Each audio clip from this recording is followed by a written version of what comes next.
Welcome in Shriram Education Center, class 12, exercise 7.2, and the next question is 13.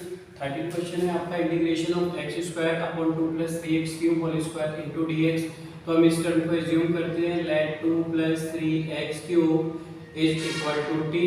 इसको आपने जब T किया, देखो इसका डिफरेंशिएशन करते हैं, जिसको सबसे पहले फर्स्ट स्टेप क्या होता है, हम देखते हैं कि हमें किसको एज्यूम करने पर, इसको अगर एज्यूम करते हैं टी, तो देखो एक्स स्क्वायर का डिफरेंशिएशन तो 2x होगा, 2x कई बार आया नहीं, तो हम उस टर्म को टी एज्यूम करते हैं फर्स्ट स्टेप में, जिससे दूसरी टर्म आपकी ऑब्टेन होती है। इसको ऑब्टेन क्यों किया, देखो 2 का तो डिफरेंशिएशन 0 होगा, तो यहाँ पर 3 इंटू एक्स क्यूब का कितना होता है 3x स्क्वायर, ये 3 पहले आ जाता है आपका, एक्स क्यूब का डिफरेंशिएशन 3 यहाँ पर आएगा और ऊपर एक पावर कम हो जाएगी एक्स स्क्वायर।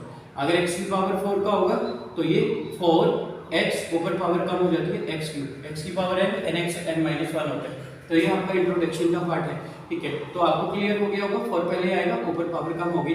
अगर आपने नहीं भी देखा इंट्रोडक्शन वीडियो, तो ये आपके पास 3 आए, 3 यहाँ पर आ जाएगा इनटू ऊपर पावर कम हो जाएगी x की पावर 2 इनटू कितना dx, that is equal to कितना dt हो जाएगा। तो नाउ 3 3 जा 9, 9x square into dx that is equal to dt। तो आपके पास वैल्यू निकली किसकी, x स्क्वायर dx की वैल्यू यहाँ से ऑब्टेन कर लेते हैं।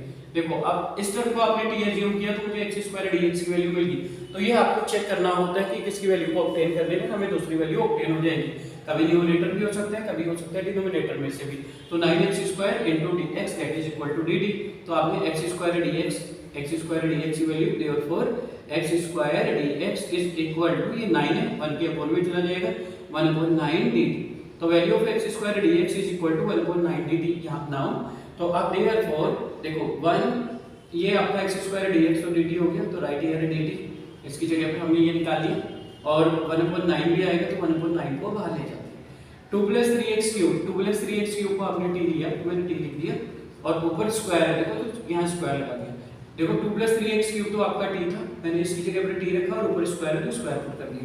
अब आपके पास कितना आ जाएगा 1/9। अगर ये 1/t होता है तो means of it log t होता है। अब ये 1/t नहीं है, ये t की पावर कितना है, ऐसे कह सकते हैं इसको, नीचे से पावर ऊपर जाती है तो पॉजिटिव है तो नेगेटिव हो जाएगी, t की पावर -2 हो जाएगा ऊपर जाकर, और नीचे नेगेटिव होता तो ऊपर जाकर पॉजिटिव। डिनोमिनेटर में अगर नेगेटिव है तो it will be convert in numerator.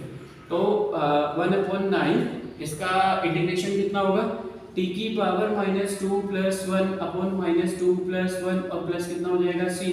तो 1/9 t की पावर -2 कितना होता है, -2 plus 1, minus sign greater number के साथ है, t की पावर -1 अपॉन ये आ जाएगा -1, माइनस पहले लगा देते हैं, प्लस c। तो -1/9 t की वैल्यू आप पुट कर दो, t की वैल्यू कितनी थी आपके पास 2 प्लस 3x क्यूब, तो यहाँ पर पुट कर देते 2 प्लस 3x क्यूब और इसकी पावर -1 और प्लस कितना c।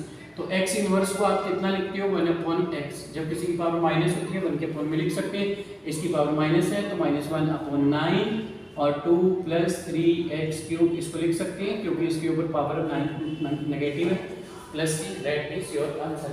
यही आएगा आपका answer. I hope this concept is now clear. तो ओके, दिस इज